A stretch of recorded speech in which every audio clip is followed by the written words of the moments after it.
Hello and welcome. My name is Dan Rodney, and today I'm going to be talking about an introduction to Creative Cloud. So these slides are an online link. You can get that link in the video description down below here on YouTube. You can use your arrow keys to switch between these slides, or if you're on a touchscreen device, you can swipe between them. And so what are we going to be discussing today? We're going to be talking about how to get the Adobe Creative Cloud, choosing the right plan and how much it might cost for you, what you get in the Creative Cloud, because there are a lot of benefits in the Creative Cloud that not everybody is aware of. So we'll talk about what is in it, what the various apps do, because there are a lot of apps included in the Creative Cloud, and ways to go about learning those various apps. Just a quick introduction of myself and Noble Desktop. My name is Dan Rodney. I've been an instructor for many years here at Noble Desktop, which is based in New York City. We do creative training in design apps and coding. So design and code are the kind of things that we specialize in.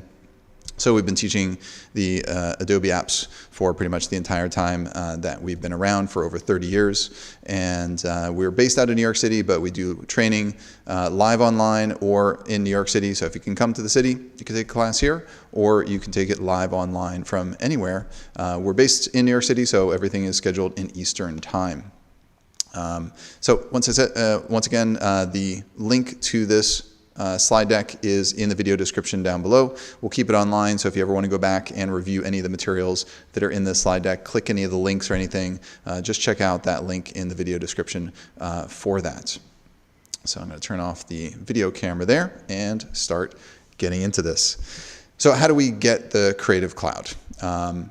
It's important to choose the right plan to make sure you're getting the apps that you need and that you're not paying for apps that you don't need. So there are a variety of different plans. The one that gets the most discussion, the most talk, is the All Apps plan. And in the All Apps plan, you basically get everything the Creative Cloud has to offer. You're going to get over 20 apps: Photoshop, Illustrator, InDesign, Premiere Pro, After Effects, Audition, all the various apps that Adobe has to offer. But there are smaller plans for people that don't need all of those apps. It's great if you're going to use them all, but it is a more expensive plan. So if you don't need all of those apps, don't pay for what you don't need. Photographers don't need all those things. And so if you're primarily doing photography, then the primary apps that you're interested in are Photoshop, Lightroom, or Lightroom Classic. Lightroom is the cloud-first oriented version of Lightroom. It used to be Lightroom Classic was the original Lightroom app, and then they renamed it to Lightroom Classic, taking the name Lightroom and giving it to the cloud-based version. With Lightroom, you have to store all of your photos in the cloud. They sync to all your devices. It's not as fully featured as Lightroom Classic, which is the desktop kind of, you can store all of your files locally. You don't have to use the cloud, and this is what most photographers are using. If you want more features, it's more fully capable of doing things. And then Photoshop is great for doing retouching. So if you're managing your apps and downloading them, getting stuff from your digital cameras, Lightroom is going to be the app you want to use to download and manage and organize all your photos. And you can even do editing there as well. But when it comes to more complex editing, that's where Photoshop will come in. There's a specific photography plan that you can get. Any of these links that you click will open up in a new window here. And all of these pricings are based on US. If you're in other countries, it should redirect you to your local country to see your local pricing.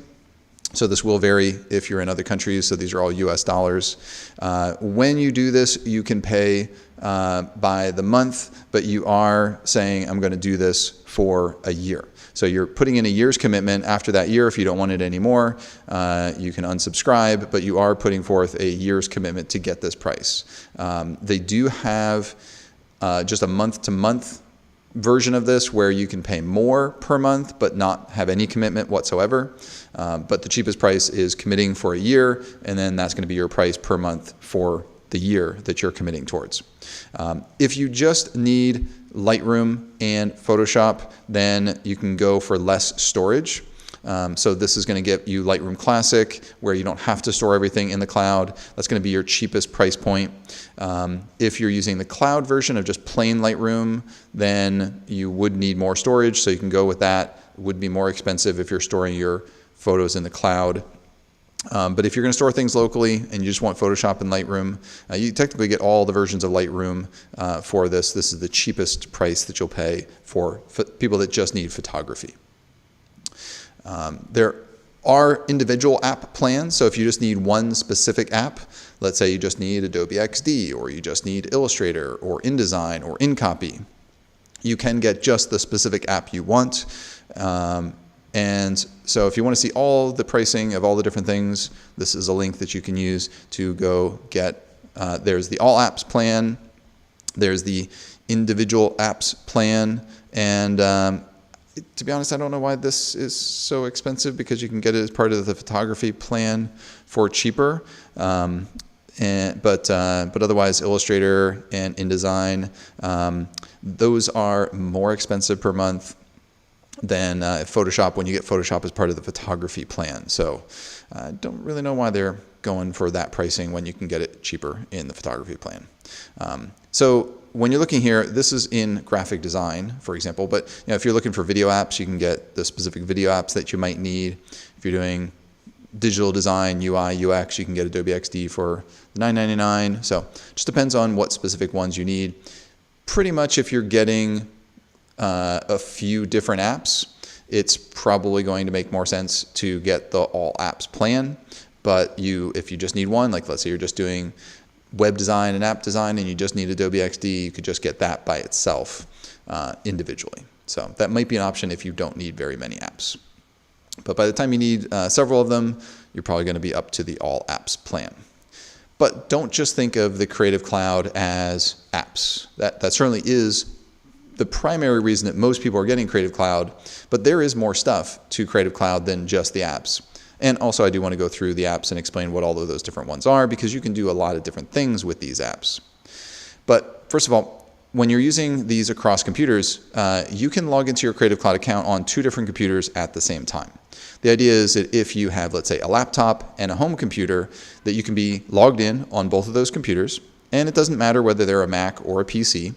And you can be logged in using it on both of those, assuming that you are a single person using it on 2 of your different devices, because your laptop is mobile, you might be on the road, then you come home, you want to work on your desktop, or vice versa. If you're in your office, you want to work in your office computer, and you have your laptop when you go home, you could use your laptop at home, but you can be signed into any 2 computers at a time. Now let's say you have 3 computers. You can actually install the apps on as many computers as you want. And what you do is you basically sign in when you want to use it, and you can sign out when you're done. The apps remain installed on the computer, but you can kind of log yourself in and out to be able to use them. You can only be logged in on 2 computers at the same time, and what will happen is if you log into a 3rd computer, it will say, hey, you already reached your activation limit. Do you want to sign out of one of the other computers? And then you could just click sign out. It'll actually show you a list of your computers. You can say sign me out of that other computer so that you can log into that one. So you can technically install this software on as many computers as you want. It's just the idea is you can be just logged in on 2 of them at a time. But that way you can have a home, a work, a laptop if you need to, and just sign in and out as necessary and just keep the apps installed. But it's not meant for multiple people to be using the same account. It's meant for you, if you have multiple computers, to use it at your convenience on your various computers. So, went through these kind of scenarios already.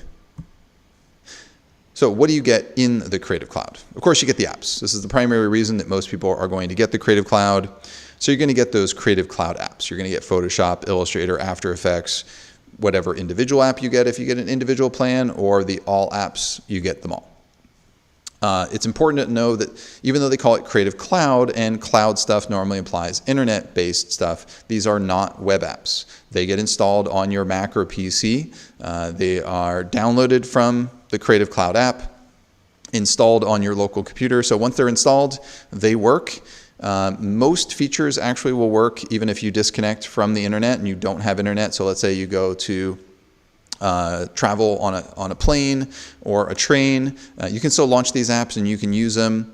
I think it's like once every 30 days they have to phone home to Adobe just to check that you're still paying the bill, that you still have an account, but you can disconnect from the internet. Now, some features are going to require the internet to work because collaboration features and so forth will require the internet. If you're storing your files in the cloud, which means you're storing your files on the internet, you will have to have an internet for those. But if you're storing your files locally on your computer's hard drive, you don't have to always be constantly connected to the internet because these are not solely web apps. The way that you get these apps is you install a desktop app. It's the Creative Cloud desktop app. You install that desktop app, and then from there you can manage all of the apps that you choose to install. There's a lot of apps. They'll take up a lot of space on your hard drive, so you only install the apps that you need. If you're not doing video editing, for example, you don't have to install the video editing apps. They're there for the day that maybe you learn video editing. They'll be ready for you, but you don't have to install it just because you have it. You just install the apps that you need. They will be downloaded from the internet, installed on your machine, and run locally on your machine. Now, there are mobile apps for some of these. So, for example, there is Photoshop and Illustrator for tablets, like the iPad. Those you can go into your device's app store, download those, and those would also be included, that you get all the functionality of those mobile apps. So not every Adobe app has a mobile version of it that works on, let's say, the iPad, but Photoshop and Illustrator do. Maybe more will be coming in the future. We'll have to wait and see. And if you're a Creative Suite user, so before the Creative Cloud, there was Creative Suite, or CS, Adobe CS, the Creative Suite. And those were just older versions of these newer Creative Cloud apps. So when you're talking about the newest, latest versions of Photoshop or Illustrator, they're just the next version, the updated version of Creative Suite. Now, we've been many, many versions ahead, so if you're still hanging on to CS6 or some older version of the Creative Suite, there's been a lot of changes that have come along over the years. It's been many, many years since the Creative Suite was made. The Creative Suite was the last version that didn't require a subscription. So the Creative Cloud changed the pricing model. Instead of plunking down $600 to purchase Photoshop on day one, you could get a subscription where you get it for $10 a month. But you heard that right? It used to be that Photoshop was $600. Initial plunk down, $600 just to get Photoshop, and then you didn't get any upgrades unless you paid for those. So different pricing model, and but Creative Suite has not been supported for many years. The Creative Cloud is just the latest version of it, and also gives you additional features. So it's not just an app. Creative Suite was just apps. Creative Cloud is apps plus more. For example, Adobe Fonts. As part of your Creative Cloud membership, for any app, even a single app, you get Adobe Fonts included. And so when I click this here, it'll go out to fonts.adobe.com. And there are a lot of fonts that are available on here, and that is included in your membership. Back with the Creative Suite, you didn't get additional fonts like you have now with Adobe Fonts. The nice thing about Adobe Fonts is you can use them in any app in your computer, so they'll be activated for your entire Mac or PC, and all of the apps, whether it's Microsoft Office or if you're using Figma or something, Sketch, any other app, whether it's Adobe or not, any app on your computer will gain access to that. You can use these fonts professionally or for personal projects. You can use them for print, web, digital. So these are meant to be used, and they can be used in any app.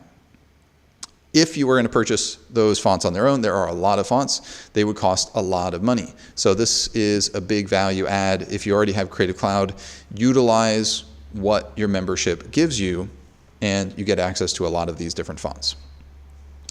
If you just want Adobe Fonts, so Adobe Fonts actually used to be a service called Typekit. When Adobe purchased it, it was called Typekit. And initially it was called Adobe Typekit, and then they rebranded it Adobe Fonts. You used to be able to get Typekit as a separate purchase. Initially it was only web fonts, and you could only use it for the web. You couldn't download them for design purposes. Once Adobe bought it, they improved the service. They integrated it into all of their apps. But one of the big changes that they made was they actually allowed you to download the fonts to your computer so that you can design with it, which makes a whole lot of sense. They didn't do that under Typekit. So once they did that, it became really helpful that you could design in any app. It wasn't just for websites anymore. And so you might want to get these fonts just because there's certain fonts that are only available through Adobe Fonts. Whether or not you're even using Adobe apps, you might just want that service. So Adobe Fonts can't be purchased on its own. It has to be purchased with an app. But a little known thing is InCopy happens to be the cheapest single Adobe app. And any app that you get comes with Adobe Fonts. So you can get InCopy for a whopping $5 a month. And that's actually about what the Typekit plan was, because a few dollars more. So for $5 a month, you get access to InCopy and all the Adobe fonts. Now, you might say, well, I don't care about InCopy. That's okay. If you're just doing it for the fonts, you're just considering it $5 a month for the fonts. You don't ever have to download InCopy and use it. You're just purchasing it because that's the cheapest way to get Adobe Fonts, because you cannot purchase it on its own. But it comes with every purchase you make for all of the apps. Another feature, and some of these things people don't realize are included with the Creative Cloud. There is something called Adobe Portfolio. And let me click the link, go over here to portfolio.adobe.com, and you can get your hosting and as many different pages as you want. So it's not like, oh, you get 5 pages or whatever. So you get your web hosting for free included with your Creative Cloud membership. You don't have to pay extra for hosting your portfolio. So this is meant for photographers, designers, creative people to create their online portfolio. They have a variety of different templates that you can use. You can put your work into there. If you're on Behance, Behance.net is like a social media network that is for creatives. Adobe owns Behance. This integrates with Behance if you want to, so that when you post things into Behance, it can also be posted to your portfolio, although that integration is not required, so you don't have to do that. So that's included with your Creative Cloud. So if you're paying separately for a website, just for the reasons of having a portfolio, you could stop paying your extra web host. You do need your own domain name if you want to have your own .com name. Now, if you're okay with being on portfolio.adobe.com and having your kind of own domain name that's part of like adobe.com, I forget the exact URL if they do like, myname.adobe.com or if it's portfolio.adobe.com/your name. But if you're okay with not having your own custom domain, there's no additional purchase. But if you want your own domain, you would purchase that separately. Domains cost, maybe like $10 to $20 a year. Not per month, a year. So domain names are not very expensive. That you would have to purchase separately. But if you have your own domain name already, you're paying that $10 or $20 a year. You can bring that and point that at Adobe Portfolio. So when somebody goes to your whatever it is .com, then it'll show the Adobe Portfolio. You don't have to pay extra for your web hosting. So photographers can also use their Lightroom photos in there. So you can sync it through Lightroom, sync it to your Adobe Portfolio. So it's nice and integrated. It's one of the benefits of having this all part of one big plan. And as I said before, it does integrate with Behance, but you don't have to do that if you don't want to be on Behance. You can just use Adobe Portfolio individually on its own. But that's an included thing, and these are little benefits that maybe not everybody realizes. But if you're paying separately for a web host, maybe you're paying $100 a year. That's $100 a year that you can get rid of that bill and just use what you have with your Adobe Creative Cloud. Adobe Stock. Now, Adobe Stock is a collection of different resources: photos, video, music, audio, all sorts of different stuff. And that is separate. So it's important to know that Adobe Stock is not included with the Creative Cloud. All of those plans are purchased separately. That's its own thing. So it's not that the Creative Cloud gives you everything Adobe. No, it gives you what's in the Creative Cloud. Adobe Stock is separate. So they have their own plans. Now, they do have some free things that you can get just as a way to get you starting to use some of it. So there are some free assets, photos, vectors, free videos, but there's a lot more if you're paying for Adobe Stock separately. So if you need all of these different types of things, audio, photos, those sort of things, then that would be a separate subscription not included with Creative Cloud.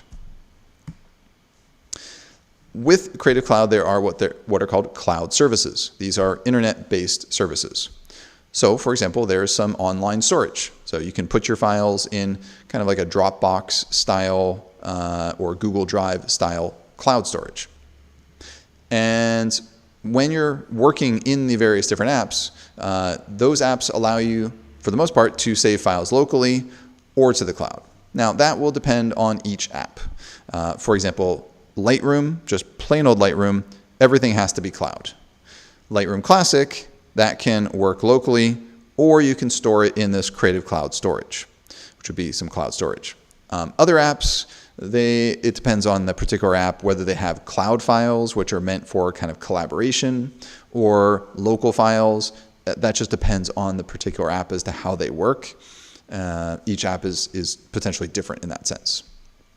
But basically, this is just a place where you can put Adobe files or other kind of files, just whatever files you want. It's just online storage, similar to Dropbox, Google Drive, whatever. But know that there's this Creative Cloud storage, and then some apps like Adobe XD, for example, they have cloud documents which are separate. You don't see these in the Creative Cloud storage. A cloud document, it's part of your account, but those are typically a little different because it's not just like putting a file in your desktop. Those are cloud-only files because if you're going to collaborate with other people, it always has to be online. It's not like you want to be able to even have the chance of pulling it out of a special folder, putting it on just your regular hard drive, and kind of breaking that collaboration with other people. So the cloud storage that they give you versus the cloud documents are kind of different concepts. Other cloud services that they offer are that most apps within Creative Cloud support what are called Creative Cloud libraries. Creative Cloud libraries are a way for you to share assets across all of these different apps that you're using. So Photoshop, Illustrator, these different apps, how do you get colors across them? The Creative Cloud library is one way that you could do that. You could take a project, make a Creative Cloud library for it, put in colors and graphics, and then you can use them in a variety of different Creative Cloud apps. Those are all stored in your Creative Cloud storage, so they sync across all your computers and across the different apps. So that requires the internet because those are cloud features. So any of these cloud features, those are going to require internet for that. In addition to being able to be used within yourself across your own computers, you can also share Creative Cloud libraries with other people for collaborative workflows. Especially now with people working remotely, that's useful. So your cloud libraries, your Adobe Fonts, all those things, they all sync across your computers using the internet. So that's part of the reason why they call this the Creative Cloud, because there are some cloud-connected services, and more when we're working collaboratively, there's more and more of these services. So some of them will require internet for those purposes. So let's go through and talk about what these various different Creative Cloud apps do, just so we're familiar with them, because especially if you're getting the all apps plan, what can you do with all of these?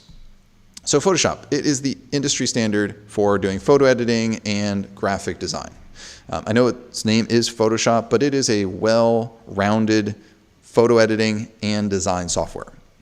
You can create graphics as well as do all sorts of creative compositing and creative effects with photography. You can do so many different things across so many different industries. You can design graphics for web, for video, for print design, for, of course, photography. It is called Photoshop after all, but it is not for one specific industry. It is for lots of different industries. And so, of course, you can improve your photos. You can retouch them to remove unwanted elements. You can color correct. You can do compositing, which is putting multiple things together. All sorts of different creative endeavors can be done in Photoshop. You can create designs for social media. And so you can improve the photos. So you're doing photography stuff, or you can create designs, right? Like graphic designs. So this could be a social media post, graphics for websites, for prints, bringing it into a video for doing video editing, or motion graphics. You're going to bring in a Photoshop file into Adobe After Effects to animate it. And amazingly, Photoshop can actually do some basic animation inside of Photoshop. Yeah, it actually has a timeline where you can create animated GIFs, which is pretty amazing. So it's a really good animated GIF builder. So if you're doing things like emails where you want to create an animation that's going to work in an email, animated GIFs is a good way to go. Also, social media sites often accept animated GIFs, so that's also potentially something that you could do as well. And as I mentioned before, you can also design those graphics, take them into Adobe After Effects, and animate them, but you would prep all the different elements, the type and the graphics, and then build the animation in After Effects. Animated GIFs are fine for kind of simple, short little animations, especially things that are going to be in emails.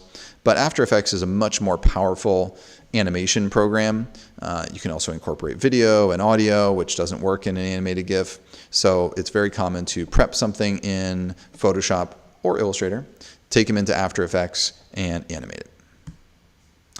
We have a bunch of Photoshop classes available, so you can click on these links when we have classes and take a look at our offerings. For example, we have a Photoshop Bootcamp, which is an 18-hour class, goes through a good foundation of Photoshop. If you need something a little bit shorter, we have a Photoshop in a Day, which is just a 6-hour class just to get you started, get your hands wet on the program. And we have specific things like, for example, Photoshop animated GIFs, where you can learn that specific kind of feature. And we have an advanced photo retouching class as well.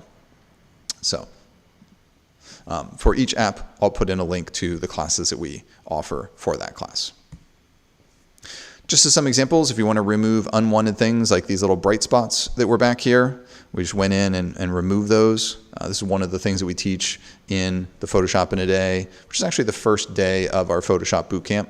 The Photoshop Bootcamp, if you're doing it during the day, Photoshop in a Day would be 1 day. Photoshop Bootcamp would be 3 days. If you're doing that on nights or weekends, then it would be 3 weeks. And the Photoshop in a Day would be 1 week. So we do classes at night. So let's say like Monday and Wednesday nights, or Tuesday and Thursday nights, depending. Or we do them on Saturdays or Sundays, just depending on schedule. And so we have a variety of scheduling options that you have for most of our classes. Adjusting color. So before it was kind of a warmish, kind of reddish color, and then afterwards the grays become much more neutral, color accurate colors here. So it's a subtle example of shifting color, but you can do color, you can do contrast, all sorts of things. So I'll be going through showing examples of what each of these apps do. Then you could do creative things like blurring the background so it looks like the car is moving. But we didn't just blur the background, we also kind of spun the tires so it looks like somebody is currently drifting with the car. So going in and doing creative appearances on things. So this is using filters that we cover in our Photoshop Bootcamp. But then aside from the photography stuff, you can do designs. So this design here for a social media, like a Facebook post, adding the type, bringing in a logo, bringing in the photo, sizing the photo, saving out the final image that you'd upload to social media. So these kind of marketing with social media, creating digital or print. This could be for print, or it could be for web, or it could be for social media. Really, you could use it for all sorts of different purposes. You can build and design that in Photoshop. So Photoshop is not just for photo editing, it's also for creating graphics as well. Here's an example, just one example of an animated GIF. This is kind of your classic example of an animated GIF where you see kind of one photo, another photo, another photo. And that's kind of the style that a lot of animated GIFs follow. That's kind of frame by frame or picture by picture animations. You could do more stuff, but this is kind of a classic example of what animated GIFs do, is showing one picture after another. And if you kind of make something, if you want to make something move across, it would just be like, let's say you got a circle moving across, or type coming in. Each frame would just move something slightly, so it would end up looking like it's moving. So it's not just something like this where you can just show picture after picture. You can make things look like they're moving and animated. But behind the scenes, it's kind of doing picture by picture by picture. So moving on from Photoshop, talking about Illustrator. So with Adobe Illustrator, excuse me, Adobe Illustrator is the industry standard for vector graphics. So Photoshop was pixel-based. Illustrator is vector-based. So when you're going to draw, when you're going to create things like logos, Illustrator is the place to do that. So logos, you can also create web graphics there as well, social media graphics. So you'll see there's sometimes overlaps. There's a big difference between a vector design program and a pixel-based one, though. If you're going to be doing things like editing photos, you'll be doing that in a pixel-based design program like Photoshop. If you're primarily drawing like logos and icons and very detailed things with shapes, then Illustrator is better for that. So patterns, product packaging, because product packaging needs to be measured precisely, specific sizes, so things when they fold together will fit together properly. So packaging design is often done in Illustrator. You can also do Illustrator to motion graphics as well. So you can design something in Illustrator, take it into After Effects, and animate it there. So you can take your logo, company logo, open up an Illustrator, make sure it's organized properly, take it into After Effects, and animate it. And as I said before, anytime we have a class for an app, you'll be able to click this link, go check out our classes for that. In a lot of cases, we'll have like a boot camp, which is our like 18-hour class, and then we might have our in a day, which is our shorter 6-hour class. Sometimes we have specialized classes. For example, Illustrator is very popular with fashion designers. So if you want to get into fashion design and you want to learn what app do fashion designers use, Illustrator is one of the apps that fashion designers will use. As an example of some things that you could build, logos. In this case, we're talking about responsive logos. A responsive logo is how do you make a logo look good anywhere from a little social media icon all the way up to bigger versions of it. So like the Nike swoosh, perfect example. Sometimes it's just the swoosh. Sometimes it has the word Nike. And it works small or larger. And sometimes when they want to get specific, they might throw on like the word Air or something for a more complicated version. But like Coca-Cola, it could be just Coke, Coca-Cola. They could add the swash here. They could have drink Coke in there. So different ways you could do it. These logos can be designed with Illustrator. It's really important to design logos in Illustrator because vector graphics can be enlarged or reduced. You can go up or down in size to make it any size you want. Specifically, enlarging is the important thing. You never know how big that logo is going to need to be made. If you're making a billboard or something, someday you need a big version of that logo. So you want to be able to infinitely scale your logo up and down with crisp, clean quality all the time. That's what a vector design program will let you do. If you built a logo in Photoshop, which you should not do, you are going to be working with pixels, which are these little square blocks. And the problem is when you enlarge that logo, you're just going to get bigger square blocks that are going to be pixelated and ugly and not look very good. So that's why we design logos in Illustrator. You can also do icons. Icons can be for anything. It can be for signage. It can be for websites. It can be for an app on your phone. It could be the logo. Imagine this. You could do road signs. You could do any sort of graphic, and so icons or graphics of any type. You can draw these kind of, and notice that they're kind of crisp, clean shapes. That's what Illustrator is good at, is doing these kind of designs. This is very subtle here, but this is a pattern. This could be a background pattern. It could be for the background of a website in an app. It could be fashion design, a pattern for fashion design. This is one of the reasons why fashion designers often use Illustrator. It could be in a video. It could be for all sorts of things. It's a very versatile program for designing graphics. Packaging. As I said before, packaging requires precision, correct size, and designing. And a lot of times designing things like typography. This is actually creating patterns, so you might use patterns in your packaging, creating things like strokes and fills and all that sort of fun stuff, and that is often done in Illustrator. Moving on to another program, Adobe InDesign. Adobe InDesign is the industry standard for page layout. So if you're doing anything from a single page to multi-page layout, InDesign is the way to do it. It excels at typography. InDesign is king of type. And so anytime you're combining type and graphics together and creating layouts, page layouts, in Adobe InDesign is the way to go, especially if you're dealing with multiple pages. So InDesign has features specifically for dealing with many pages. And so when you have long documents like books and magazines, brochures, catalogs, and you have a lot of pages, Illustrator and Photoshop are not designed for multi-page things. They technically have some features for it, but they're not designed for long documents. So if you're doing a book, a magazine, you're going to use InDesign for that. And it's primarily used for print. That is its main thing. But another thing that it's also really good at doing is creating PDFs. So if you're creating digital PDFs, there's a lot of features built around that. It creates very high quality PDFs. Again, those might be multi-page documents, just a digital document. It can be very good for that, very good with typography and graphics. You can even build fillable forms. So if you've ever opened up a PDF and there's been form elements and menus and checkboxes and that sort of stuff, you can even do that in Adobe InDesign.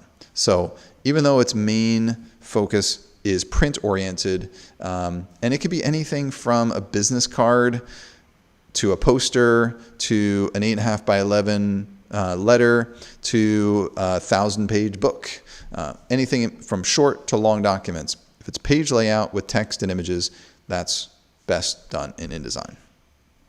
Again, we have InDesign classes that you can go check out, such as our 18-hour bootcamp and our InDesign in a day for the 6 hours.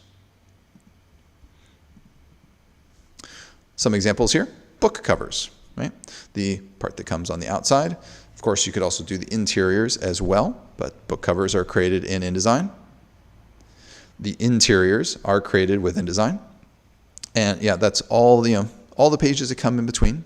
Sometimes if you say, oh, I design books, somebody's like, oh, you do the jackets on the outside? And like, yeah, but also all the pages that come in between those too. Somebody's got to lay all those pages out. Do the design, the typography, style the type, create all those pages. You got to build all that somewhere.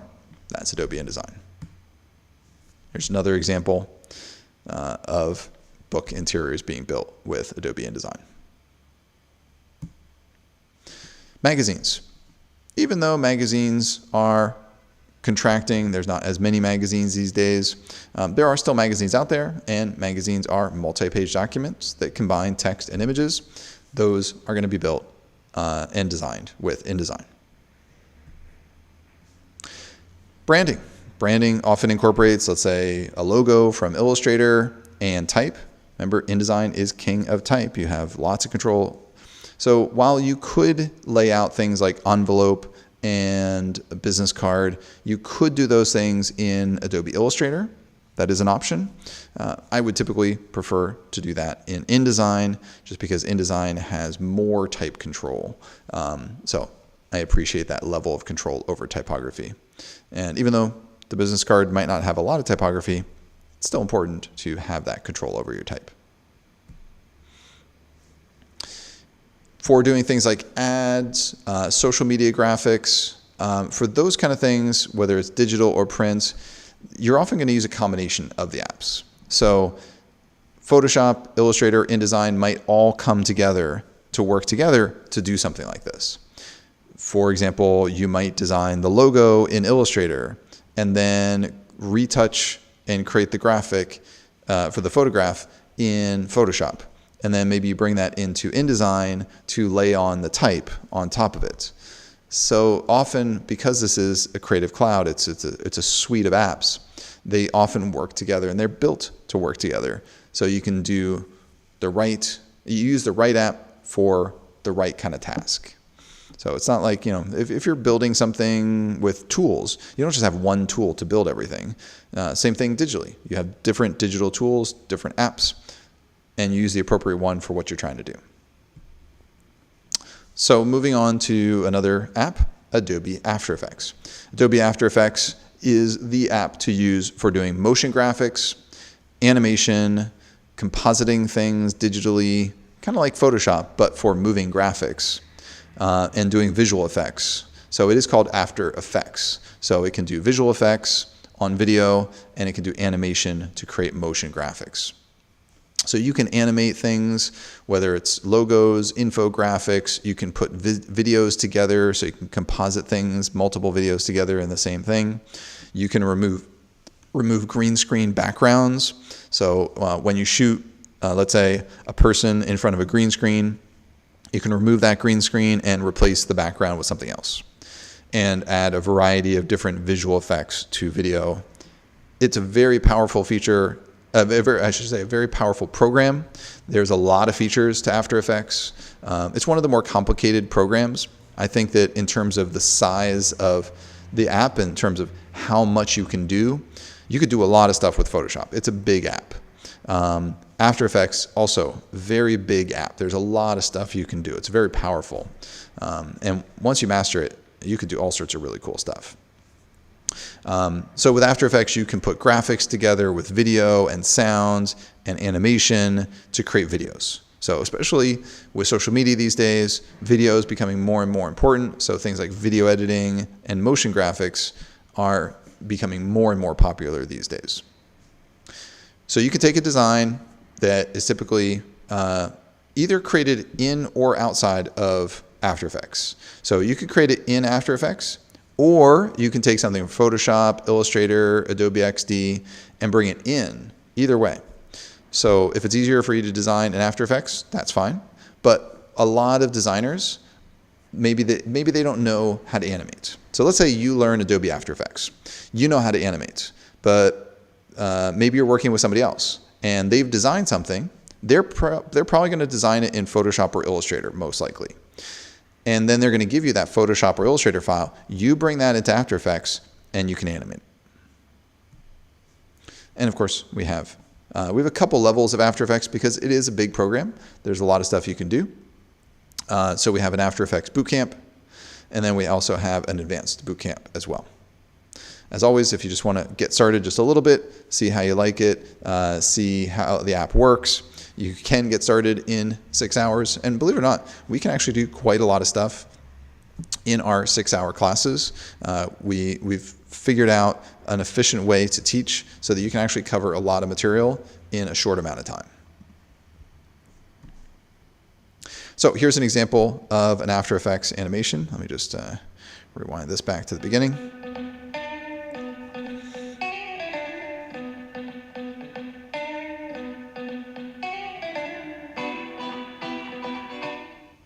So there was some audio there, and if I just get rid of that for a second there and bring this back. So there's some smoke that was added. That was actually a video that was actually somebody blowing flour, and it kind of looked like somebody was blowing flour, and we blurred it to kind of make it look like smoke. We colorized it here to go with the design. We put the type of rockin' guitars on here, and then we animate this photo down, and we put the drop shadow on it. We put the pink stroke around it. Then we drop down another photo, and it rotates as it's moving. And then another color puff of smoke comes in, and then that kind of animates over. We pull the logo in, make the white version of the logo pop in. The type for guitarpicks.com comes in. So all of those little subtle things are being animated along with music. And these kind of things can be useful for things like social media, advertising on your website. This is one of the projects we do in the After Effects Level 1, or in the After Effects in a day, actually. Here's another example. We don't do this particular one in our classes, just an example that I'd found. And you can actually turn After Effects animations, you can turn them into animated GIFs if you wanted to. This is very complex. If you remember the first animated GIF example that I showed you, that was very, very basic. So Photoshop is good for creating basic animated GIFs. But if you wanted to create a more complex one, After Effects lets you create much more complicated animations that normally are going to be exported as a video, but you can turn them into animated GIFs as well. So any sort of higher level, more complex animation, After Effects is the way to go. Now, After Effects is for motion graphics and video effects. If you're getting into video editing, Premiere Pro is for video editing. So if you want to edit videos for any sort of thing, social media, advertising, marketing, TV, whatever it is, you can take and import videos, edit them, export a final video, and that's kind of the process of video editing versus motion graphics. Video editing is more about working with the videos themselves, and while you might do some things like titling that involve a little bit of motion graphics, when you're a video editor, you're focusing on the editing process, choosing video clips that work well, that flow from one to the other, integrating the video with music backgrounds, with sound effects, with potentially voiceover. And yeah, there might be some graphics here and there, a logo overplaced with something, but you're putting them into a timeline, a sequence, and editing out all the unwanted parts to create a more compelling final video. When you're shooting video originally, you're going to capture a lot of stuff. You got to edit out all the bad takes, get to just the good takes.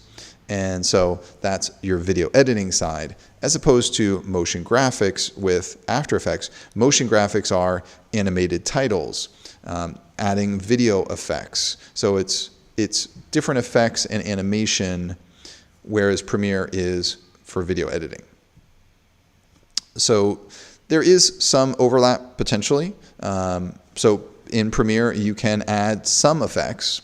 You can remove green screen backgrounds, but for more advanced effects, for more advanced animations and motion graphics, After Effects is the way to go.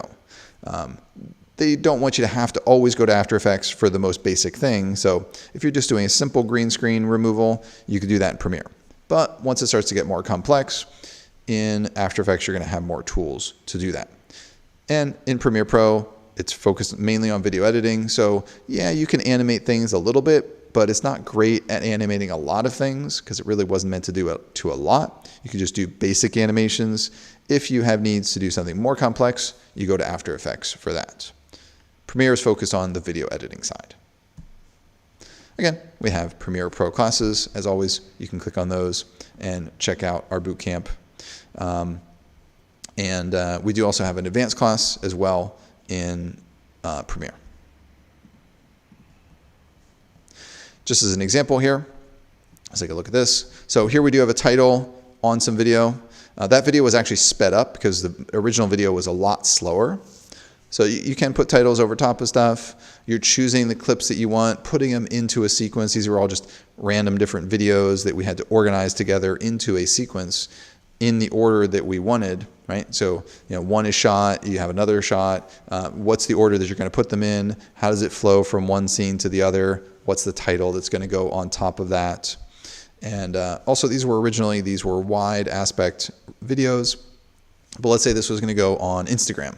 So here we converted it into a square video for social media purposes. Moving on to a different subject, there's Adobe XD. Now, Adobe XD is for digital designers, people that are going to be designing the UI or user interface or the UX, user experience, of digital products. So if you're going to do websites and apps and digital things, it's kind of like the Adobe InDesign for digital. So it's going to be competing with other apps that are doing the same kind of thing. Figma and Sketch are two competing apps. They got an earlier start, and so they came out earlier. They do potentially have more people using those apps right now because Adobe XD is trying to compete with those. Right now, there's not kind of one industry winner that everybody's using one of these design apps. So right now we have these three different companies because Sketch, Figma, and Adobe XD are all made by different companies. And so Adobe's trying to compete with that, and they've made Adobe XD, and it's quite a good app. It does compete well, but it's just a matter of what company is using. Some companies will be using Figma, some will be using Sketch, some might be using Adobe XD. Just depends on the company. So there's not one complete industry standard right now for the digital design. Over the past number of years, we've been kind of migrating from other design apps like Photoshop and getting specific apps designed for UI and UX design, because even though Photoshop can create web designs, it wasn't really designed for that. It wasn't called Design Shop. It was called Photoshop. And so these are meant to be the tools aimed at digital designers. So it's got some work to do in terms of competing with Figma and Sketch. Those are also strong competitors, but it's trying to compete with those apps. So it does a similar kind of thing. And if you've used one, all the other ones act kind of similarly. So whichever one of these apps you learn first, the same concepts generally apply to the other apps. You just have to learn the different interfaces and the unique aspects of each of these apps. But they fundamentally do the same type of thing. With Adobe XD, there is a free plan. And in part, that's because Figma has a free plan. And so they have to compete with that. There is a free plan, but the free plan does have some limitations. Likewise does the Figma as well, because if everything was free, why would anybody pay for it? So both the Figma free plan and the Adobe XD free plan, they do have limitations. And if you pay for the app, then you don't have those limitations. But it does allow people to get started, start doing some things, and then if they like it, if they want to unlock those certain features, they can pay for it and get all the features of the app. Even though Adobe XD is primarily focused on design, and that's kind of the main workflow, one of the cool things is you can actually animate directly within Adobe XD. So inside of Adobe XD, there are animation tools. Now, it's not a timeline-based animation program like Adobe After Effects. Adobe After Effects is going to give you a lot more fine-tuned control, but the benefit of being able to animate directly in Adobe XD is you can do interactive animations, so that if you click on something, something happens. So you can create these prototypes that are animated that you can also interact with. And so as much as possible, if you can animate directly in Adobe XD, you should. But what is nice to know is that if you run into a wall where you've done as much as you can with Adobe XD, but you realize, okay, I want to show somebody even more beyond what the capabilities of Adobe XD are, you can then export that over to After Effects and do more complex animations should you need to. That's the real advantage of all of these Creative Cloud apps working together, is that there are often integrations where you can move between the apps. You can take something that you designed in Illustrator, bring it into Adobe XD, design it, and maybe you're done. Or maybe you realize, hey, I need to pop over to After Effects to do some more complex animations. So there's integrations at a level that most other kind of suites of things don't really offer. And if you're just getting like a single app, like for example Figma isn't integrated into other apps. It's kind of a standalone thing by itself. So of course we teach Adobe XD as well. Here's just a little example. You got two different screens. You can say, I want to go from one screen to another in XD, and then you can do a prototype where you can show somebody this thing is actually working. And here you can actually see that it animates when we pop that over. So there's building the connection, and then we're going to play the prototype there, and you can click on the button and see that it animates over, and there you go. You can build an interactive prototype with animation. You're designing websites, apps, and digital products in here. You don't build the website, you don't build the app. Adobe XD is not going to export an app or a website, but you are creating the design for that. You can then hand it off to a developer for them to build this thing. Adobe Lightroom. I was talking a bit about this before. There is two versions of Lightroom. There's your Lightroom Classic, which is the original Lightroom app. Originally, it was simply called Lightroom. Then it was renamed to Lightroom Classic because they took the Lightroom name and gave it to a new, completely rebuilt app that's different.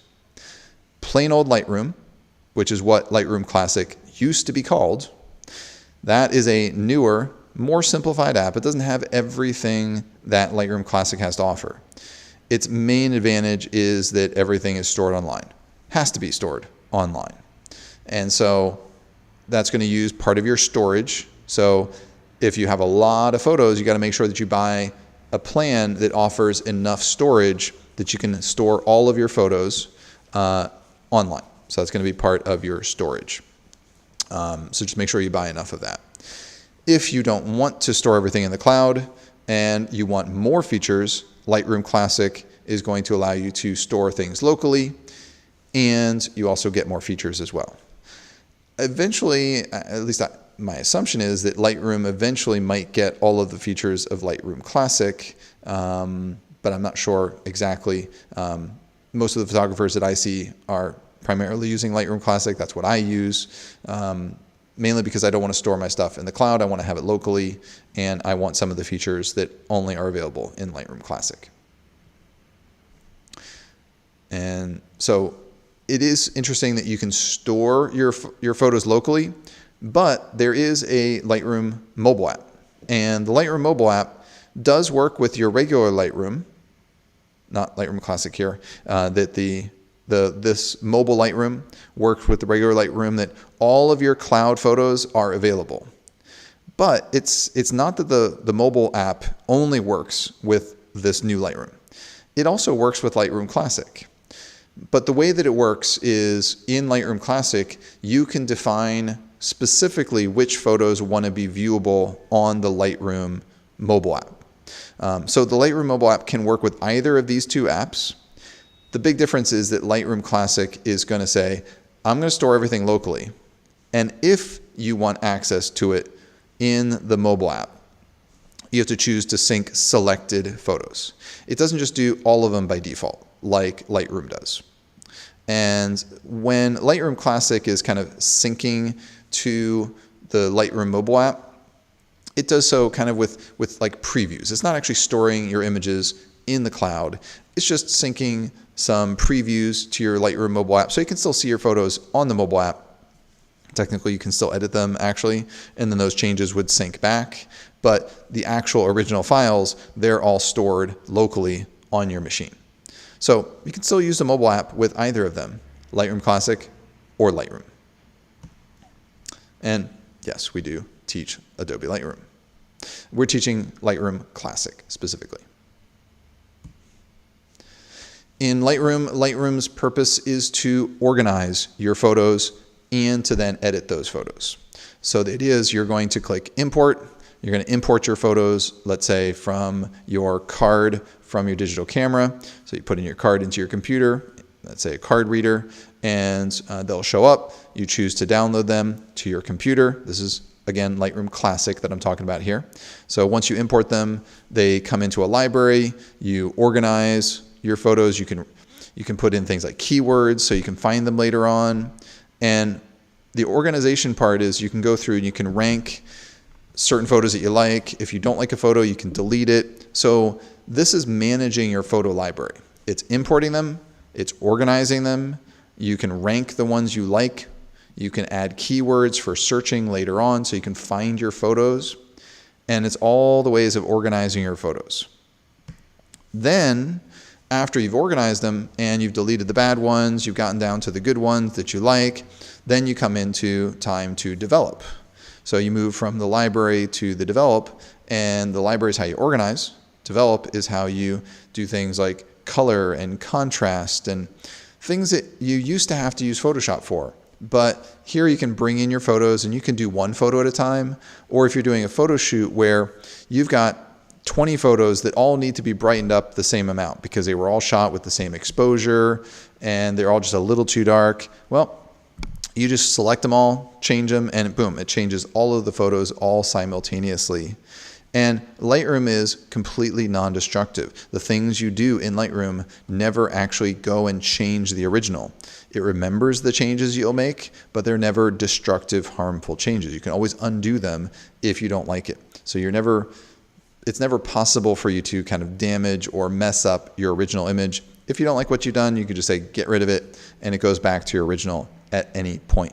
It actually remembers the history of everything you've done to every photo. It just keeps that all in your library. So for a lot of photographers that want to organize and do editing, things like color and contrast, you can do all of that in Lightroom. So then you might say, well, when do I need Photoshop? Photoshop is for more the creative compositing side. If you're going to change the sky from this sky to another, you're going to put a sign here in the front or put a person in front of this, you're going to apply some creative filterings, you're going to put type on top of it. Those kind of more creative retouching things are going to require Photoshop for that. But if you're just doing organization, contrast, color, sharpening, cropping, all that stuff, you could do that all in Lightroom. You don't need Photoshop for that stuff. So that's why photographers use Lightroom. And then there's the mobile app, and you can actually sync the edits that you made from your desktop computer. Even with Lightroom Classic, you can sync those onto your phone, so at least you can see the photos that you've taken, you can find them, you can show them to people, and you can even edit them, and the changes you make, when you come back to your desktop, it'll sync those back. So that's using the Creative Cloud to sync those changes, because the actual original file is stored on your computer. While you can technically export a lower res version of this, when you want the full resolution, you do have to come back to your computer if you're using Lightroom Classic. If you're using full-fledged Lightroom, like just what they now just call Lightroom on your desktop and Lightroom on mobile, then they basically are the same. They're actually working with your original, because remember that plain old Lightroom, just plain Lightroom, that's the new app, and that actually stores your photos in the cloud, so you have access to that original high-res. It's Lightroom Classic that you have to go back to your desktop to access the full high-res image. So there's really, with Creative Cloud, there's tons of different stuff, tons of different apps. Also, there's other apps that I didn't mention, for example, like Adobe Audition. Adobe Audition is for doing sound editing. That's another class that we also teach. So there's a ton of apps that are out there. Those are the main ones, but there are other ones that they have. And so really, if you're a creative working in the industry, especially working with other designers, creatives know Adobe Creative Cloud. Designers, photographers, marketers, videographers, motion designers, these are the apps that we use. And people use those apps. The files, you can give them to somebody else if you need to work with them. They have the app that they can work with it, and you can collaborate with others because we're all using the Adobe Creative Cloud. As far as learning Creative Cloud, because there are a lot of apps, and these are professional level apps. You can do a lot with these apps. Unlike consumer apps, which are kind of simplified, when you open them up, they try to walk you through how to use them. Professional level apps, they have naturally more complexity. They have more power, so you can do a lot with them. So there's something that you don't just fire up and know everything that you can do. It is something that you're going to have to learn. They're learnable, but it's something that don't just expect that every feature will make sense when you first start using it. You're going to have to spend some time learning and mastering the software. So we offer various seminars, classes, certificate programs. We offer free seminars like this one that we're offering. And so in 1 to 2 hours, you can learn some stuff about the apps. You can check these out here on our YouTube channel. We also offer individual classes. Those are held with live instructors, and they're meant to get you up and running quickly with the app. If they're during the day, as I mentioned before, they are 1 to 3 days. If they're a day class, if they are nights or weekends, they're 1 to 3 weeks, typically when you're learning a single class. So, for example, those boot camps, those are 3 days. And so it'll be 3 days in a row. So let's say a Monday, Tuesday, Wednesday, from 10 to 5 p.m. Eastern time. If you're doing it nights, let's say a Monday and Wednesday night, or a Tuesday and Thursday night from 6 to 9 p.m. Again, Eastern time. And sometimes we have Saturday or Sunday classes, which would meet 3 Sundays in a row, or three Saturdays in a row, or 3 Sundays in a row. So that would be also 3 weeks. Those would be during the day from 10 to 5 Eastern. Now, if you want to do a bigger program, like you want to get into graphic design, motion design, video editing, that's going to require learning multiple apps. Those are where our certificate programs come into play. A certificate program is a collection of various classes put into a New York State certified certificate program. The free seminars, check them out right here on our YouTube channel. If you subscribe on the YouTube channel, you'll get notified when we post new videos, and also when we do the live webinars like I'm doing right now. If you're watching this live, thanks for attending the live. If you're watching this as a recording, whenever we do these live, we then post it onto our YouTube channel. So subscribing will let you know when those things get posted. If you want to get announcements ahead of time so you know when free seminars are coming up, if you want to be able to attend them live and know that they're going to be given, sign up to our email newsletter, and we send that out like once a week, so we're not going to bombard you with a ton of emails, and you can get announcements on things like free seminars so you know when they're coming up and you can actually attend them live. As far as individual classes go, you can take those live online. We use Zoom, so you can connect in, see the instructor's computer, hear them talking live, speak with them, chat, whatever, if you prefer text chat or if you prefer to use your microphone to talk. They are live, interactive classes. If you're in the New York City area and you want to come in and take an in-person class, we are based in New York City, so that's where our school is located. And these are just links to some of the classes that we offer.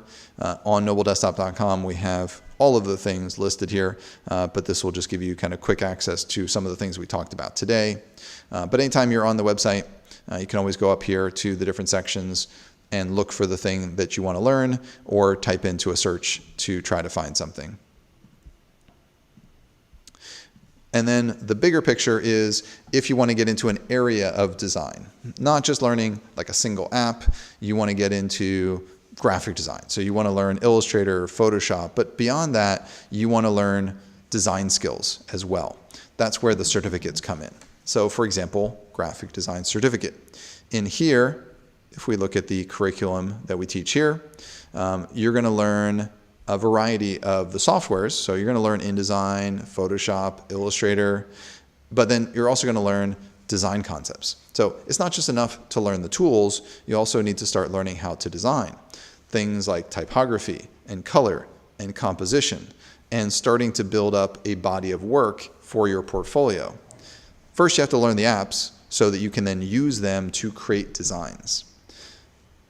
So that collection of things is a certificate program. And we have those in the various different areas. So if you want to get into motion graphics, for example, let's take a look at that. Go down here to curriculum, and you can learn Premiere, you can learn Adobe After Effects. In there, one of the things that comes with After Effects is a 3D app called Cinema 4D. And it's specifically for After Effects because it's built into After Effects. It's actually installed with After Effects. It's made by another company called Maxon, and they ship it with After Effects. So you even get some 3D graphics in there as well. And After Effects being a big program, we have the After Effects Advanced class in there. And then, once again, after you learn the software, how are you going to practice it and start to build up a portfolio of work?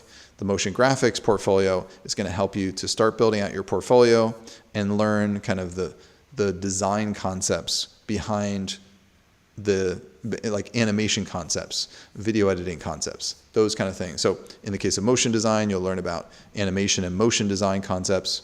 And then in the video editing here, go down here to curriculum. Again, you'll learn Premiere. Now here you'll learn Premiere Pro and Premiere Pro Advanced. You do need to know some motion graphics if you're focused on video editing, but when you're doing video editing, you would just do some motion graphics, but then also you would get into audio editing as well, because if you're dealing with video, you might need to fix some audio. You might do a podcast potentially, so some audio editing could come into play. And then the idea of what makes good video editing, building a portfolio. After you learn the software, you come in and start working on your portfolio in the portfolio boot camp there. So, variety of ways for you to learn, from the free seminars to the shorter classes, anywhere from 6 hours on up through these longer certificate programs. I hope this has been helpful for you, and that this gives you an idea of all the different things you can do with the Creative Cloud. And the link for this presentation, this is down in the video description down below this video. So you can get that link. It's nobledesktop.com/presentation/Adobe-Creative-Cloud. But just open up the video description down below the video and click the link for the presentation slides. So that way you can make it easy to click any of these links if you want to go back. And you can switch between the slides using your arrow keys on your keyboard, swiping if you're on a touch screen, or there are also little arrow buttons down here as well. And I hope this has been useful for you, and that maybe we'll see you in a class in the future, whether it's live online or here in New York City. Thank you so much, and I hope this has been useful for you. Until next time.